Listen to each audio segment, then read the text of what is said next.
बेपनाह मोहब्बत करते हैं। उनका आज से जो राजनीतिक सफर शुरू हो रहा है उसके लिए तहे दिल से अरविंद अकेला कल्लू जी को धन्यवाद। और मैं देश की जनता या शीर्ष नेतृत्व जो है भारतीय जनता पार्टी का अरविंद अकेला कल्लू जी को आने वाले समय में जहां से चुनाव लड़ाएगा हम सब खुल के उनके साथ हैं। कल्लू जी जिंदाबाद, कल्लू जी जिंदाबाद।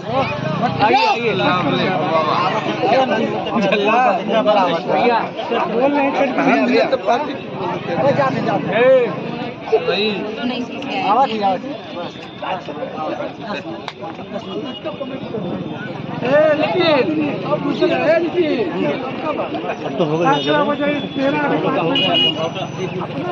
उनका तो भाव बढ़ा दे।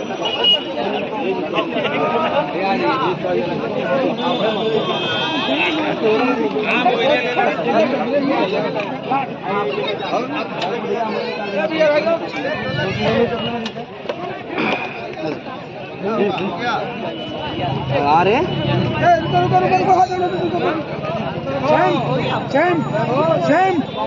सैम मोबाइल मेरे को वीडियो भेजो।